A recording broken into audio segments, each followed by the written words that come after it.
Welcome, everybody. I am Jonathan Troen. Welcome to another episode of Shared Humanity. I am so excited today. We have Judith Hanson Lasater.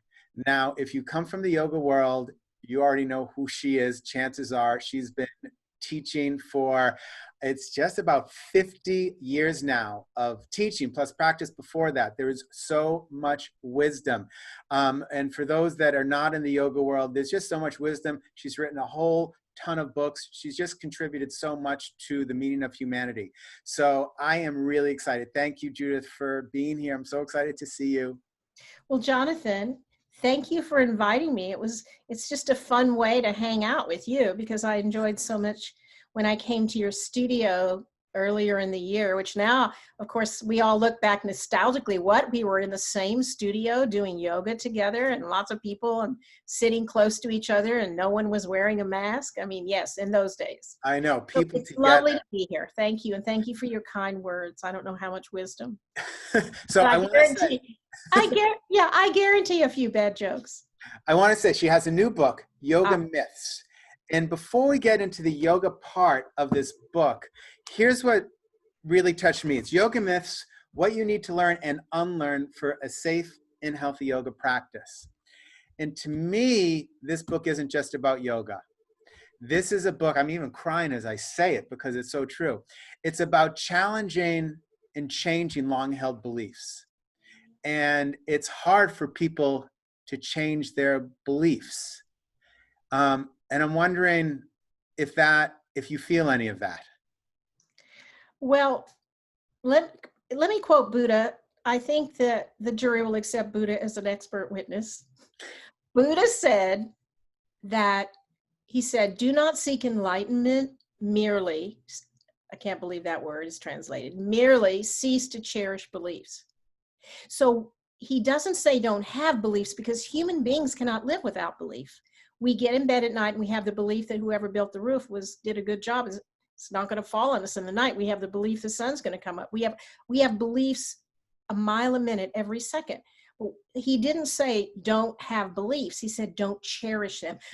You know, I don't know if you liked the whole Hobbit series and those wonderful books, but there's a character in there named Gollum, which a lot of people know. And Gollum used to take out the magic ring and just like call it my precious and hold it and stroke it. And we all do that with our beliefs.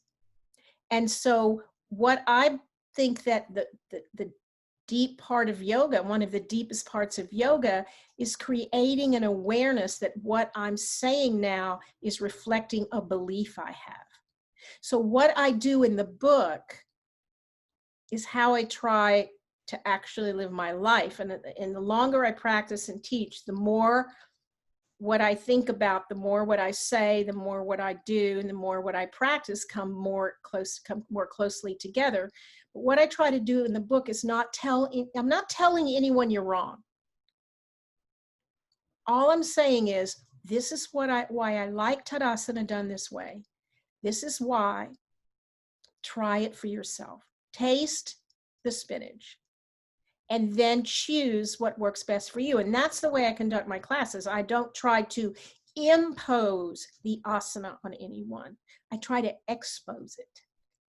Well, for me, and I've had, even before this came out, I've had this experience both in yoga class as a teacher and in the coaching work that I do, where my belief about a certain either pose or experience changes. And then I have to share this with them and have to say, you know, I think I may have told you something that was wrong or that I no longer believe anymore. And it's really humbling. I feel it in my body. Like, can I say this? What, I don't even, sometimes I can't even get the words out, but I have to say, I have to share you something new. And maybe what I told you before is wrong. It's a hard thing for me to do. And I'm wondering if you had to go through that as you discovered some of these things. So Jonathan, how human of you. That is one of my favorite mantras of daily living.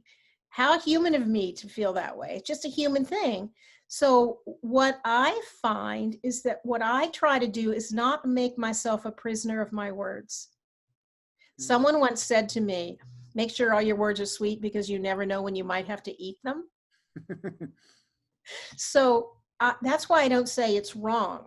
This is what I like right now. This is what I like, and this is what I'd like you to try right now. And, you know, go in there and say, let's try something new. I've been working on this and see how it goes. Because one of the problems with many teacher training programs, I believe, the challenges, is that we teach our teachers, this is the right way to do triangle pose, this is the wrong way. But I think, and people say to me, and when I teach, as they do to you, most certainly, am I doing this right? Mm. And I always stop the class, take it as a learning moment, which says, that's not the question. The question is, what effect does it have in my body, mind, and soul if I do it this way? And what effect does it have if I do it that way? That we should think more about the residue of the asana. What residue is the asana or the pranayama or the meditation or the food or the dialogue or the relationship in our lives? What residue is that leaving? Because we're choosing the residue when we choose the action. Don't plant an apple tree and get mad you don't have a peach. So we're planting and creating and forming the pose to get a certain effect.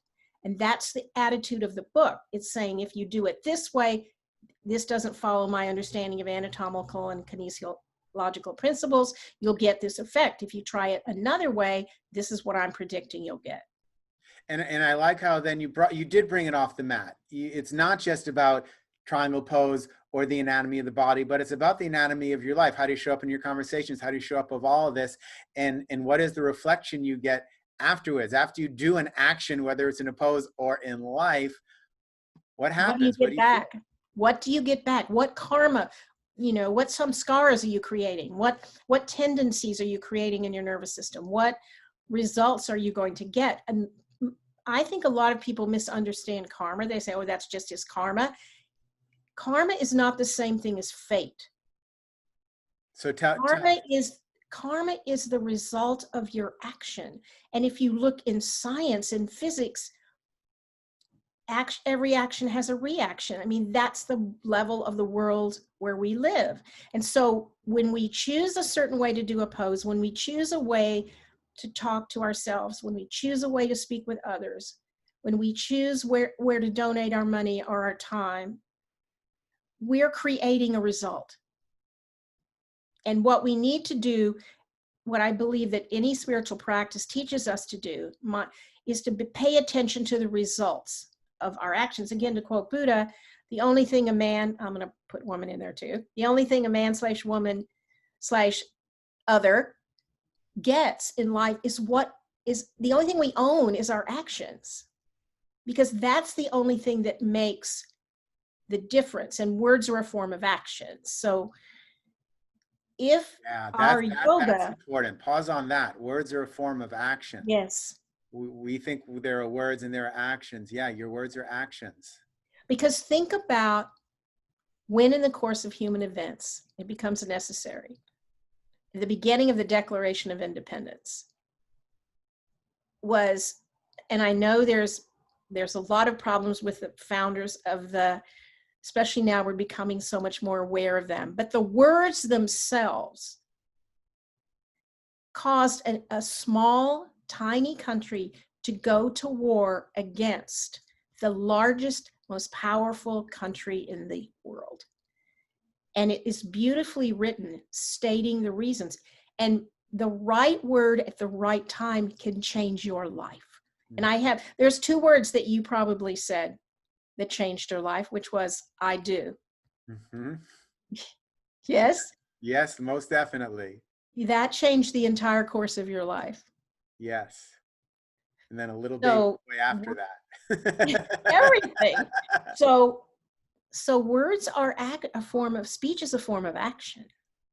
It changes you. It changes you. For example, if you said to me, I don't like doing the pose that way, and I said to you, do it that way anyway, it's the right way to do, or the pose hurts me, this hurts me, well, just keep practicing and do it that way anyway. Or I said, oh, let's explore that a little bit and see what, if we can find a way of doing it that you enjoy. That's so beautiful. Well, then you feel heard and seen. Yeah, it's not often the way we're taught, either in yoga or outside of yoga. It's, this is what I'm telling you to do. Please do as I know, so therefore follow. You bring a Listen, lot of humanity into it. yes, I can tell you a lot of ways to have an argument with your intimates. One way to have an argument is to say, it's too hot in here. Or it's too cold in here. You're always going to get an argument. No, it's not. Yes, it is. All right. But if you say to them, it's hotter in here than I would like, they can't say, no, it isn't. Because you're reflecting from your own experience. Yeah. Here's some other ways to have an argument. One way is to say, you always. That nothing good happens after that. If you tell your intimate people you live with, you always. That's a guaranteed argument. Or you never. Never, don't say that unless you want an argument. Am I right? So what are some words we can, what are the words that always turn that around? Okay, so if you say, you always slam the door when you come in. Well, first of all, number one, pick your moment. Pick a moment when you feel connected and say, you know, we've talked about it a lot, and I know you know this, but oftentimes when you come home, you close the door in a way that's hard for me to hear. And I'm so eager to see you, and then there's this noise that I experience as loud. So I'm wondering if we could work out a strategy where you might be willing to close the door in a different way. You're probably so excited to get home, you're not thinking about it, and you open the door and walk in. But then I hear it, and it always makes me jump. Are you willing to talk about it for 5 minutes, see if we can work it out? Yeah, you know, so I want to read a quote from your book because this I think leads into it. Okay. It really touched me.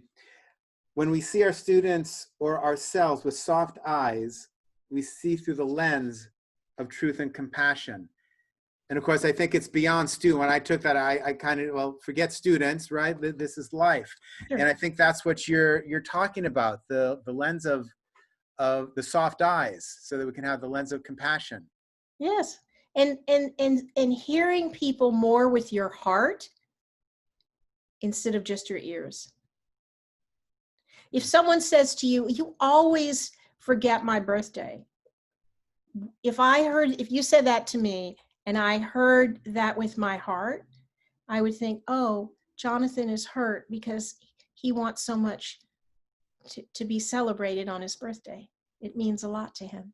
Or I could just say, no, I don't. Don't you remember 5 years ago when I didn't forget it? That doesn't do anything. That doesn't solve the problem. So if I hear you with my heart, I hear your disappointment.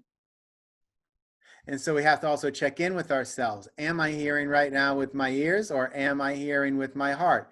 And we need to ourselves discern the difference. Yes, because, and especially as teachers, because teaching is, we must be exquisite communicators, because that's our real tool.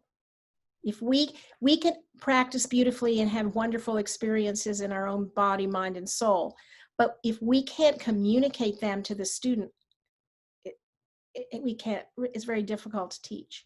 Yeah. And so what we have to remember as teachers, I think, is that it's never what we say, it's always what the student hears. And I'd like to tell you a story about that, if I may. Yes. So years ago, I had just started teaching the restorative trainings, I think 2001, right before 9/11. It was perfect timing. And anyway, I think it was the next year, I went off to another state to teach a workshop in restorative yoga, which was a new thing then. You had to tell people what it was. So I was speaking in that class, and I just mentioned in what I believed, here's beliefs again, was the most general way, something about the ethics and students, between students and teachers. Just a very, I don't remember the statement. This was, 18 years ago, but it was something very general.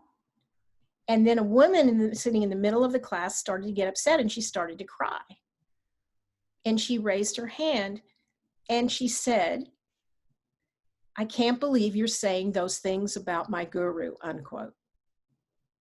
Well, I was dumbfounded. I didn't even know she had a guru. I had no idea who a guru was. I had never mentioned other teachers from the mat. I'm like, a part of me wanted to say, I didn't say, did you guys hear me say, defend, defend, defend?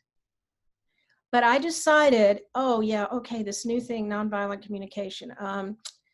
What might she be feeling? So as if you were she. So you want us all to know how much you respect your guru, and you want everyone to respect your guru too. And she kind of brightened up. She said, yes. So I said a similar sentence 2 or 3 times, and then she was cool. And then we could go back to the course. And I'm like, whoa. Because my tendency would have been to defend and explain and educate, which we fall into that trap all the time in our relationships. So then after class, several people came up and they said, "Oh my God, that was so tense. How did you do that? That was so great." So it kind of went on, and she integrated back into the class. We had the class, we went on. And the last day, she came up to me and she said, "This was the best workshop I've ever taken. May I give you a hug?" And I said, "Sure." I never initiate hugs, but if the student initiates the hug, then I say, okay, because I feel better about that boundary. So it's not me crossing their boundary. They want to cross my boundary. Right. And you welcome that. And I welcome that. Or I don't, but 99% of the time I do.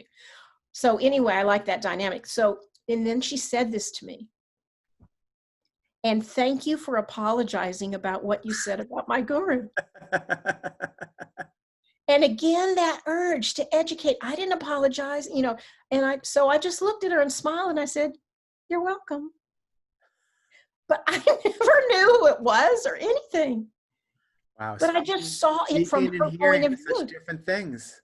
Exactly. It's never about what we say. Certainly in the teaching situation, really underline that in our relationships. It's not about what we say. It's about what the other person hears. So if we can put ourselves in their shoes and imagine what they might be hearing, we can be better communicators. Yes. I want to ask you, because I know you also, you wrote a book on this subject. You wrote a book on nonviolent communication. Yeah. So how long did it take you to learn about it, but then practice it so that you're in that situation and the right words can come off of your tongue? What kind of process was that? Well, I started really slowly. It took several years, a number of years. It's like learning a foreign language. But the reason I like it, and I talk about this in my book, What We Say Matters, is that the very first step is to go inside and get connected with you, which is what my life is about. Yeah. On the mat, on the cushion, in my relationships, in my writing, with my children. First, in every human contact, if you feel that you get triggered, what I do, what I've learned to do, it's a reflex now. It doesn't take me very long, but I've done it for years. Yeah. I notice that I'm triggered. And as teachers, I'm wondering, has there been a time or more than one time where you got triggered in a yoga class by one of your students? Certainly happened to me over almost 50 years. Yeah, right. No doubt. Right. And then I'm guessing, because I know you a little bit now, the very next thought that comes is you're berating yourself for that. I shouldn't be upset. I should not let this bother me. I should be different. Maybe you don't do that. No, I do. I'm like, yeah, well, first there's a shock, right? So you have to get past the shock, and then it's okay, how do we do this kindly and compassionately? Yeah, there's a flash that goes on there. Because you don't want to be triggered in the middle of class either. But of course, it happens. And there's some teachers that seem triggered the whole class. As teachers, we're supposed to be above it. Exactly. I'm supposed to be better than that, right? So I'm a yoga teacher. So the first thing you do is to say, well, I say, how human of me. Of course I feel irritated. That's just the way human beings are. And it's empathy, giving myself empathy, understanding that I reacted. I got stimulated and I reacted. How human of me. What else is new? But the question is not, see, to me, an integrated person is not a person who never gets triggered. An integrated person who has this self-awareness to pause and choose their reaction to it. And that's what empathy does. It get that self-empathy, how human of me to be irritated right now. And then I can do it like that. That pause is the most important part. Pause. And then you can say, well, I hear you're upset. It seems to me that you're a little bit irritated about that. I get it. Let's try something different, or whatever strategy you choose. But acknowledging the other person's, the legitimacy of their feelings and opinion without agreeing with them, because this is what empathy is. Empathy is understanding independent of agreement. So I can have empathy for someone on the other side of the political line.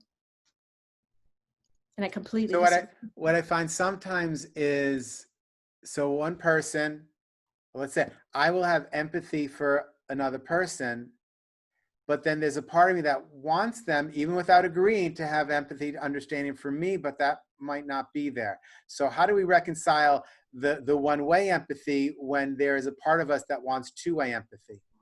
What you have to do, great question, by the way. The only thing that I have found that works is to give myself empathy first, or get somebody I know and trust to give it to me in person, and over the phone or something. Is I give it to myself, self-empathy. Yes, of course. I really wanted, my need for respect was not met. I really wanted to be met and understood and heard in a different way. When I said that, I realized that I said something in a way that stimulated Jonathan or hurt his feelings. And I'm so sad about that, because that was not my intention. Of course, I'm just human. Let me forgive myself. And then when I feel full, I know it. You know how I know? Because spontaneously arising is curiosity about what was going on with you. Until I have that spontaneous arising of curiosity, I'm not full enough yet to speak. I have to give myself empathy. And let me tell you, I have used empathy in situations that have been stunning in what I got back. And I started practicing when I called helplines. Tell me about helplines, like some appliance thing or something going on in your house, or you're calling Apple, or and I say things like, I can imagine it from the other person's point of view. And I say, I'm really sort of glad that I'm not you right now, because it's Monday morning and I can imagine all these people, like grumpy people like me, are calling you and almost blaming you for what's going on. I said, so if you, or I'll say something like, if you hear a little impatience in my voice, it's because I am impatient, but I'm not impatient with you. I'm grateful for your help. I'm impatient with the situation that my printer hasn't worked all weekend and I'm behind on my project. So please understand that. And they go, oh my God, you're the nicest person I've talked to all day.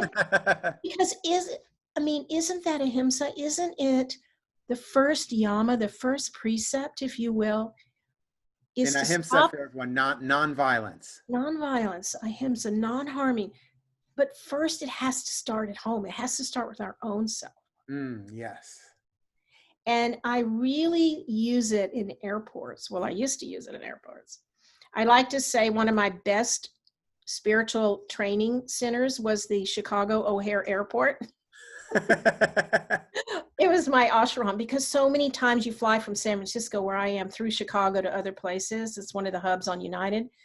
And it's, got this weather. In the summer, it's got lightning and storms, and in the winter, of course, the ice and so you're always getting delayed, or you get there in time, but then the crew didn't get there because the storm came in after, and so many times, and I watch people and I watch myself get upset because I'm going to be an hour late. And then I remember that it took people a year to get from St. Louis to California on a Conestoga wagon. And I'm like, gee, I'm going to get to ride on this airplane an hour after I thought, but I'm going to have dinner and watch a movie. And my hair's not even going to get messed up. So I give myself empathy, and then I'm able to give it to the people around me. And I've just had so many instances where it's completely changed the situation. So take care of yourself first. Put on your own oxygen mask and then help someone else who's traveling on planet Earth with you. Yeah. So I have another question, and it does come from your book, but I think it lends to all this. So I have highlights already everywhere. Oh, I'm honored. I'm humbled. And this, again, it's about yoga, but it's beyond yoga. Practice our yoga asana with intelligent and kind persistence as we uncover our own true selves. What is your definition of true self? All right. Sit up. Now, I want you to take your intelligence to the exact center of your brain, like the nexus. Got it. Right about. All right. So go to the center of your brain, drop your eyes.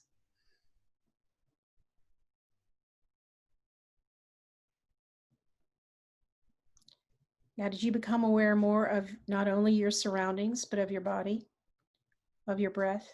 Definitely the body and breath. Yeah. In fact, everything else kind of vanished away. Yeah. So who is having that experience? Yourself. Your deepest self. So there's a wonderful expression that consciousness sleeps in the stone. It dreams in the plant. It awakens in the animal. And it recognizes itself in the human. So it's that stepping back. It's that part of me that knows. So there's a silence there. There's an awareness there that we forget. So all spiritual practice is about remembering and unlearning, like the book says. So I like to say that practice is like the wonderful Jewish mother saying, don't forget your galoshes. It's going to rain. The practice is reminding us of what we've just forgotten, which is that innate goodness, that innate silence, that innate intelligence and compassion. So how do we, so I can just do that. You go there and I feel it. Yes. You can do that all day long whenever you get there. But how do we take that out into communication? Because when I'm there, I can barely speak because I am, that's it. That's true self. I am there. How do we get that part of us to engage outwardly? All right. So what I think you do is you do two things. The things that work for me, I don't know what you should do. The things that work for me is like if I'm going to be on the phone with a difficult conversation, not this one. We've all had these difficult conversations, right? I write down my intention. I take an intention first and I write it down and I stick it on my computer or I stick it on my desk right where I am. And when I start to feel triggered, I look back at that intention. And I realize, well, I'll give you a perfect example. I was having a phone call with two other people. And one of them said something and I became triggered. They didn't trigger me. I don't give them that power. On some level, I chose it. It was like that fast, but I got so triggered. And I just went, I remembered, at that time, 40 years of practice or whatever it was, all came together in that one moment. And I had enough remembering. It was like the image I had. Have you ever been like in an old abandoned house or a room somewhere where there's like this was my image, like a single 15-watt light bulb hanging down, all covered with dust in the center of the room. So that it was barely, my mind went blank, except there was this light bulb in the center, like fingernails holding on to that awareness. And I said this, right now, I am really triggered. And I know if I continued, I would say things that I would regret. What I would like to do is hang up. I'm going to go walk around the block. I'm going to come back in about 10 minutes and I will call you back. I promise, because I want to continue this conversation when I'm not triggered. Will you support me in that? Yes. So then I did it. I came back, but it was like the tiniest beam of light. Like that's all I had. I lost everything else. And I just went, oh, well, that only took 40 years. And, and then after the call, one of the people called me up and said, how did you do that? I said, you got 40 years? Yeah, right. But see, isn't that why we practice, Jonathan? Because in my small way, that made the world a better place in that moment. Yes. I didn't go to violence. It took every bit of courage and focus that I had, though.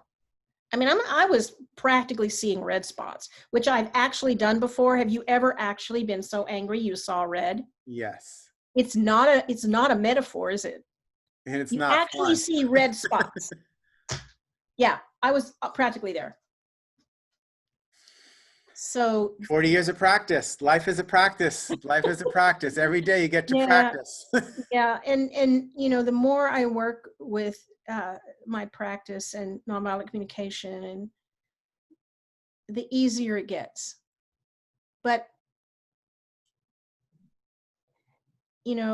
we are humans.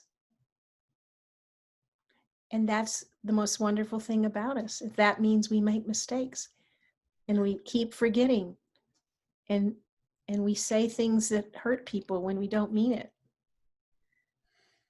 Yeah. So I want to ask, because people are consumed with the idea of success as well. Mm-hmm. And people who know you think of you, I don't know you, but people who've heard of this person, Judith Hanson Lasater, right? She's a successful yoga teacher, lots of books, all this stuff. So what's behind the success part of Judith? Well, thank you. So let me tell you a little bit of a story to help answer this. I was a graduate student at the University of Texas in Austin. One reason I love Austin is it has so many memories for me. And I'd been a teaching assistant and it hadn't been as satisfying as I hoped it would be, because I always wanted to teach. I thought I was going to be a government professor, teach government, political science. So I went over to the Drag. If you live in Austin, you know the Drag. It's the street, for those of you who don't, right on one side of the university where all the coffee stores and takeouts and, bookstores, the Drag.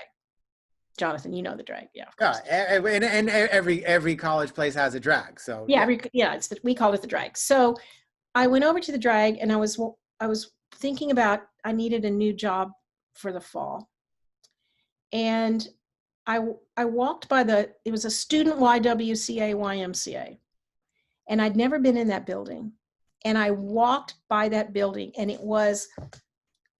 we were talking before the recording about intuition. I literally felt this force in my gut, like pulling me. And I said, it's the best right-hand turn I ever, it's one of the most important right-hand turn of my life. It pulled me in there, and I walked right up to the desk, and I said, I'm a graduate student, and I'm looking for a part-time job in the fall. And everyone just turned and looked at me. They said, 5 minutes ago, we got out of a meeting. How did you know this? We decided to hire a program associate part-time for the fall. And they had a yoga program there, had just started a couple months before that. So I could take it free. So. And had you already been practicing then? No. No yoga then? I had just become a vegetarian. I don't know why. I just decided one day to be a vegetarian in the middle of,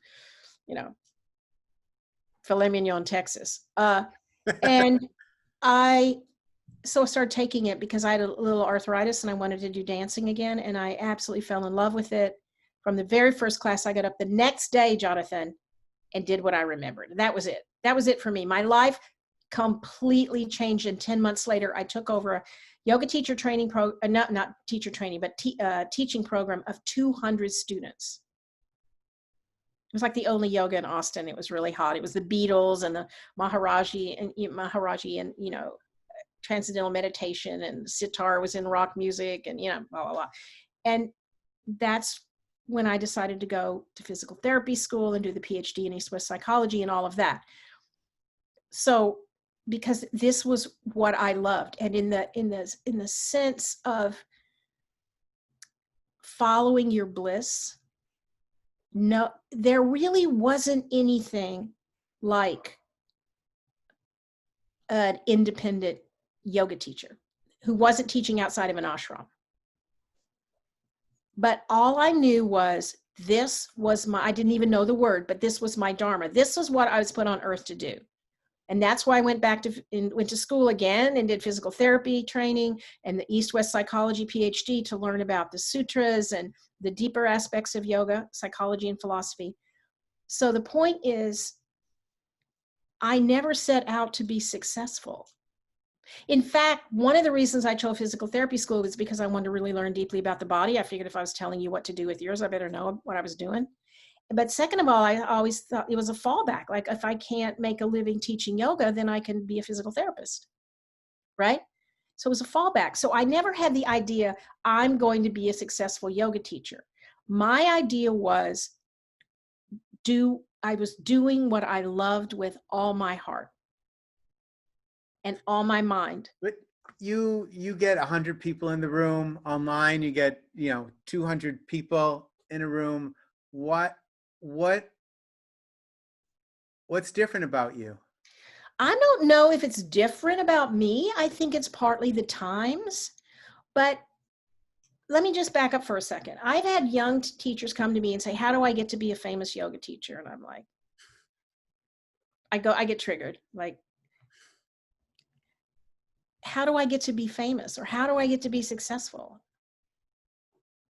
And here's what I truly, truly have learned, Jonathan. First of all, the hardest yoga class to teach in the world is someone else's. I walk in to substitute a class and people are like, you're not our teacher. That's happened to me. It's probably happened to you, right? Oh, yeah. Because each of us brings exactly their own true self. And what I think, I learned this lesson so fast. I tried to be, when I started teaching, my teachers moved away and my teacher said, here, take over the classes. You're like, she didn't use these words, but you're our senior student. She said, would you like? And I said, yes. And then I went in there the first day and I sat down on the mat, this very mat that's hanging there against the wall behind me. And I was terrified. There were all these people lying there because people used to come to yoga and lie down first. It was kind of nice. And I thought, what am I doing? What am I doing? Oh my God, what am I doing? So I thought, I'm panicked. Like, can I sneak out? What was I thinking? I don't know what to say for a whole hour. So I just closed my eyes, took some deep breaths. And then by the grace of divinity, I felt as strongly as I feel you. She was standing behind me and her teacher behind her. And in my mind's eye, all the way back into infinity, there was this line. And I almost burst out laughing. And I realized it's not about me. I'm just the bucket handing the water. And I learned in that very first class, through the grace of God, that what I teach comes through me, not from me. And the more I do my own practice and get out of the way and trust myself to let go and be the bucket, the more connected I feel with myself, with my students, the happier I am, the more fun I have. I still have fun teaching. And I don't know if that answered your question. Well, yeah. So here's. I think that's what people want. They want to come and be with you, Jonathan. They want to come and be with you. You are the bucket they want. No, I get that. So here's what I want to know. So how much time, you started 10 months later, you started teaching. When was it that you took over your teacher's class?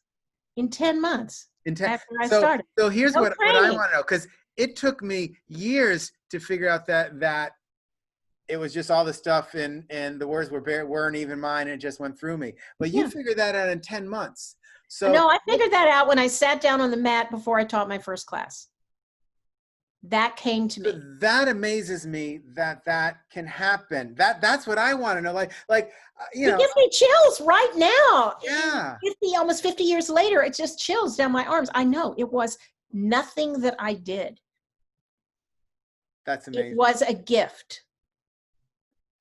And I was never afraid after that. And the more I became myself on every level, the bigger the classes got. And I just want to back up and say that I don't think that having a lot of students is the sign of success as a yoga teacher. What does success mean to you? It means you teach with integrity. You stand on the mat in your own light and you teach with integrity the truths and the understanding and the awarenesses that you have learned and that you know. Because everything that I say, and forgive me, everything that you say, as beautifully as it may come from you, which I'm sure it does, you're a very sensitive teacher. Don't worry, I laugh about all the time. Is not new. Yes, yeah. And so when we say it from the depths of our integrity, we teach from our own juicy experience, people feel it. And they start saying, this is when I feel like I'm a success, quote unquote. It used to be that people would say, that was a great class. Once in a while it happened, they would say that. But now people will say, you changed my life. Yeah. And then I am so humbled and grateful that I was able to be the bucket. That, as one of my longtime students said, she wrote the foreword to a book I wrote called A Year of Living Your Yoga, which is a little practice and saying for every day of the year. And she said, you teach the way I learn. And you can't do that for everybody. And there are very successful, what we would call outwardly successful teachers who can draw a lot of people. But if you look at the lives of some of those people, they have a lot of problems. We all have problems. You see what I'm saying? Yeah. Well, you said something really important in the middle there, and it's getting out of your own way. It's the art of getting out of your own way, which is certainly true when you're teaching yoga. It's been going on for thousands of years, and the words just get transmitted through you and your body. And it's also true for everywhere else we show up in life. Usually, occasionally someone else is in our way, but I think usually it's us who are in our own way. And if we can just step out of our own way, then the beauty is already there for us to see. We're just the ones blocking it. Exactly. I call it, when you go into a yoga class and you say something and you kind of get those chills over the back of your head, and I do, or down my arms, I call it plugging into the cosmic grid. And I say, whoa, where did that come from? Write that down. I don't want to remember that. So I'll give you a perfect example of that. This came to me the other day when I was doing another one of these lovely interviews. I just want to read it to you. I wrote it down because I don't exactly remember it because it came, you know what I'm saying? It said, listen to this. I think you'll like it. Eventually, the integrity of the asana becomes vibrant without effort. It becomes clear without struggle, and thus it becomes a seat of refuge. Then we experience a quietness that spontaneously arises. That's beautiful. I know. I'm like, where did that come from? And I know I always go back to this, but then it's how do you take it from yoga to life? And if you substitute the word life, not that I want to change your words, but if you just substituted life and change and where asana is, like that's eventually life becomes vibrant without effort, becomes clear without struggle, and thus your life itself is a refuge. Because refuge is not a location, Jonathan. It's an here. intention. It's an intention. It's what you choose. Yes. Yeah. It's not somewhere else, because when you could go to the fanciest, and there's one of them not far from here, retreat center down the peninsula, built with, internet money, like creme de la creme. Everything is perfect. The props all match, gorgeous wood, Japanese architecture in the woods, perfect food, blah, blah, blah. But the problem if I go there is I take me with me. It's still the same.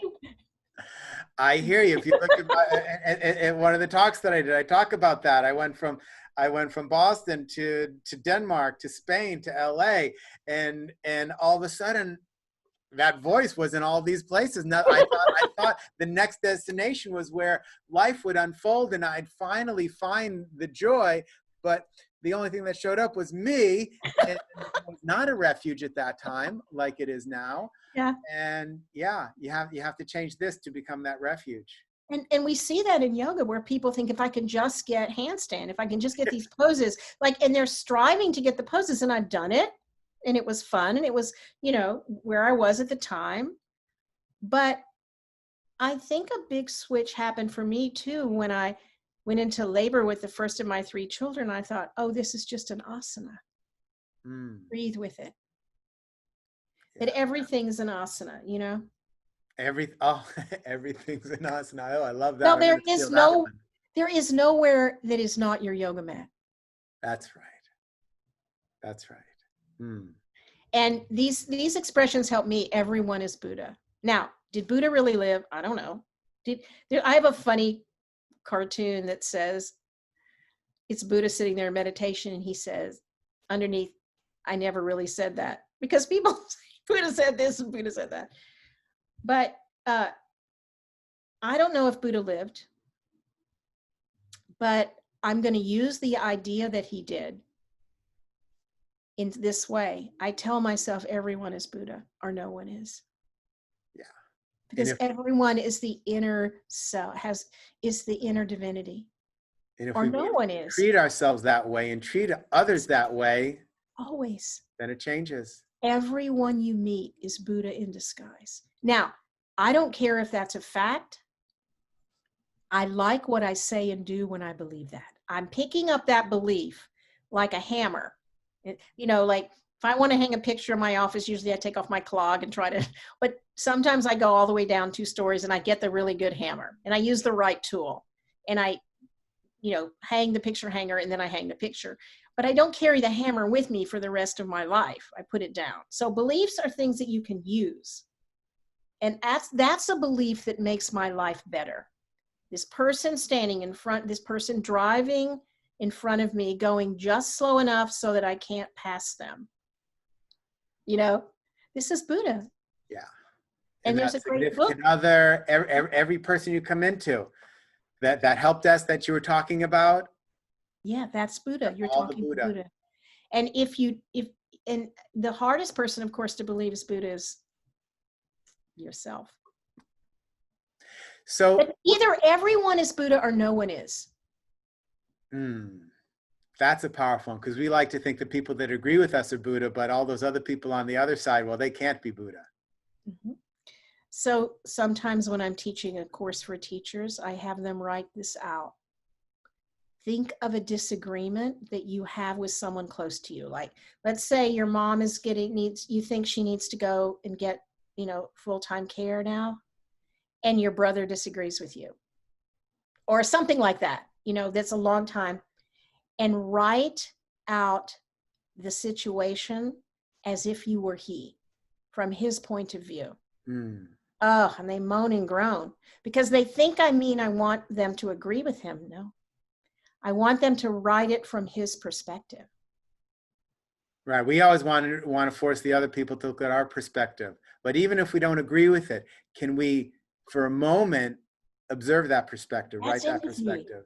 Yeah. So empathy independent of agreement. Yes. And I think empathy for yourself is empathy independent of judgment. Oh, interesting. No judgment. It doesn't mean we're not accountable for our actions. I'm not talking about that. But I'm talking about that voice, that part of us, because it's a part of us, that voice. That was a stupid thing to say. You didn't really do a good class today. I didn't really like the way you dealt with that woman. I didn't like what you said to Jonathan today. You're bad. You're not good. That one? I know it. You know it. So what I want to do with my practice with capital P/life is that voice is a wounded part of me. I want to invite that voice to come and sit right next to me. And to be integrated into who I am. My grandmother used to have a embroidered pillow on her couch that said, if you don't have anything nice to say about anybody, come sit by me. So it's kind of true. So I want no longer to push any part of me away. And I'm really willing now not to push away the parts I don't like, but to have compassion and empathy for them and weave them into the fabric of who I am. I don't want to follow them, but I want to integrate the anger, the hurt, the rage, whatever into me.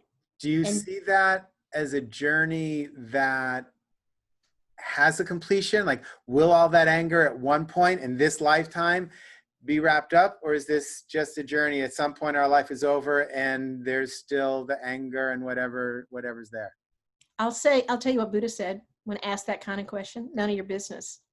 And that's kind of how I feel about it. I don't have any way of knowing that. And that's not what I'm about. I'm about right now, can I invite that angry part to come, that hurt part to come in and sit next to me into the tent and give it the empathy and love that it really wants. I love that. You know what? I think maybe we should say this, and then maybe we could just talk a little bit about the book. Is that the most important job of a yoga teacher is to reflect back the inherent goodness and the inner wisdom of the student.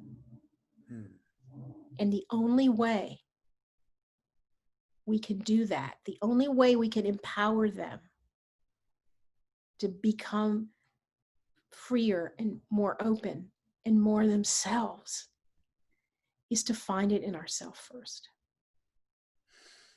Yeah. And that this is really a calling, this teaching of yoga.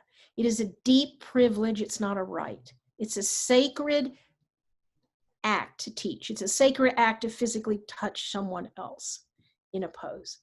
It is a gift beyond gratitude that we have this practice in all its deepest senses, as well as asana, pranayama, all of it.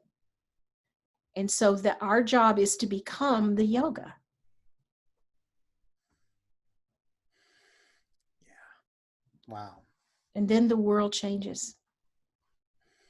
We change, the world changes. So let's go back to the book for a minute. So why, you've written a lot of books. Why this book? Why now? That's my 10th book. I know. I like writing books. Because I have traveled and taught yoga now on 6 continents and in virtually every state of the union. And I have seen a lot of, heard a lot of instructions and seen a lot of practices that in my experience are not healthy in the long term. And I wanted to offer what I call some yoga myths. And like one chapter is called, it's for everybody actually. One chapter is called Why You Don't Need Neck Rolls, But You Do Need Blankets and Shoulder Stand. It's about the neck. And I think that there's a chapter called now, can't remember exactly, but your knees are smarter than you. Like, it's really about trusting the innate structure and function of the body as an incredibly beautiful, wise entity that carries our precious soul.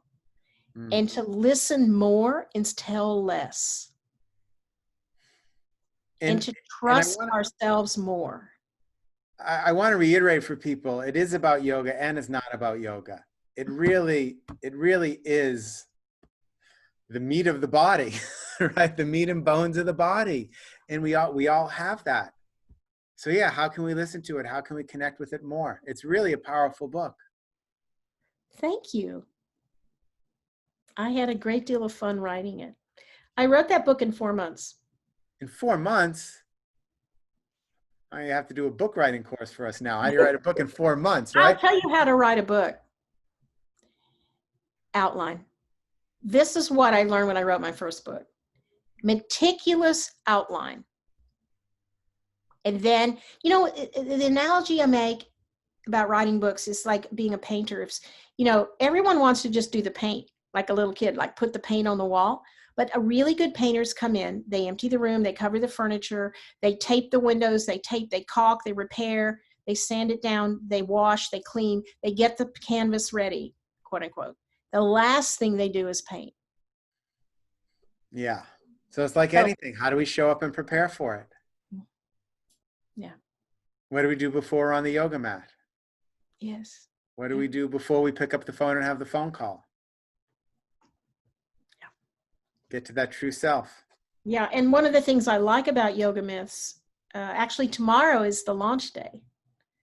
And you can still, you can get it, order it still. But one of the things I like about it is every chapter begins with a story.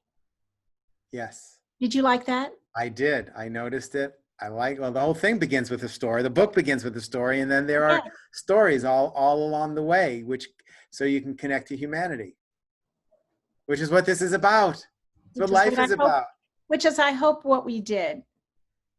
Yes. Listen, I so enjoy talking to you, but I always enjoy talking to you. I know.